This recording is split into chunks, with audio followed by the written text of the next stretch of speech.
நீங்கள் உயர்தரம் படிக்கின்ற மாணவர்களா இருந்தீங்கன்னு சொன்னால், உயிர் முறைமைகள் தொழில்நுட்பவியல் பிரிவை சூஸ் பண்ண மாணவர்களா இருந்தீங்கன்னு சொன்னா கட்டாயம் முழுமையாக இந்த வீடியோ பாருங்க. உங்களுக்கு நிச்சயமாக பயனுடையதாக இருக்கு. Biosystem technology, science for technology, agricultural science, இது மூன்றும் தான் நான் என்னுடைய உயர்தரத்தில் எடுத்திருந்தேன்.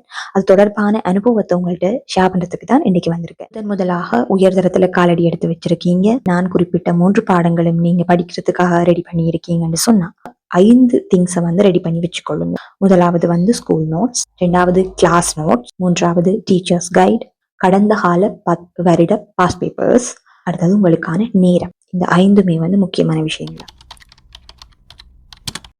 ஸ்கூல் நோட்ஸ், கிளாஸ் நோட்ஸ், 2 நோட்ஸையும் வந்து எப்பயுமே ஒரு கொப்பியாக்கி வச்சுக்கொள்ளுங்க.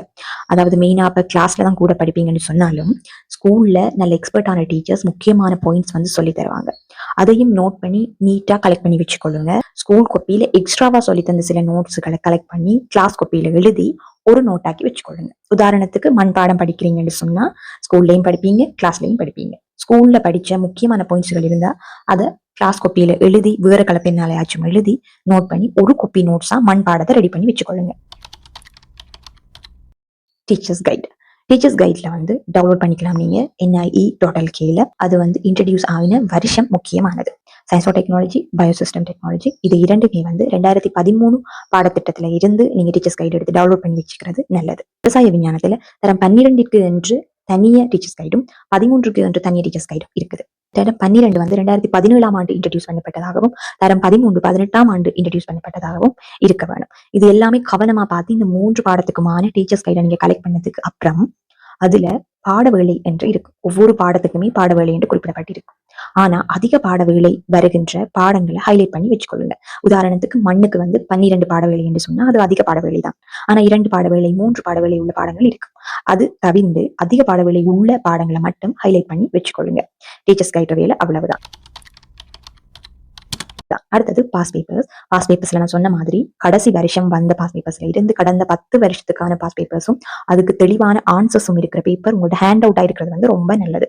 10 வருஷம் தாண்டி நீங்க அதிக அளவு பாஸ் பேப்பர் வச்சிருக்கீங்கன்னா அது இன்னும் உங்களுக்கு யூஸ்ஃபுல்லாவே இருக்கும். டைம் மேனேஜ்மெண்ட் வந்து ரொம்ப முக்கியம். அதுல கட்டாயமா நீங்க ஸ்கூலுக்கு ஒதுக்க வேண்டிய டைமை நீங்க கழித்தே ஆக வேண்டும். கிளாஸ்லயும் உங்களுக்கு நல்லா விளங்குற சார் டீச்சர்ஸை பார்த்து கிளாஸ் போய்க்கொள்ளுங்க. அதே டைம் நீங்க படிக்கிறதுக்கான சொந்த நேரம் கிடைக்கக்கூடிய மாதிரியும் பார்த்துக்கொள்ளுங்க. நீங்க படிக்கிறதுக்காக செலவழிக்கிற நேரம் தான் பொண்ணானது. கிளாஸ்ல நீங்க அட்டென்ட் பண்ணி கிளாஸ் விளங்கப்படுத்தக்குள்ள சார் விளங்கப்படுத்தக்குள்ள அதை அண்டர்ஸ்டாண்ட் பண்ணி படிக்கிற பிள்ளைகளா இருந்தீங்கன்னு சொன்னா உங்களுக்கு யூஸ்ஃபுல்லா இருக்கும். அதை தாண்டி தனியை கொப்பி வச்சு தனியாக படிக்கிற விரும்புகிற ஆட்கள் அதிக அளவு நேரம் உங்களோட செல்ஃப் ஸ்டடிக்கு வந்து கொடுத்து கொள்ளுங்க. 5 திங்ஸ் நீங்க ரெடி பண்ணதுக்கு அப்புறம் தான் எப்படி படிக்கலாம், மைண்ட் செட் எப்படி கொண்டு வரலாம்னு சொல்லி நம்ம பார்க்கலாம்.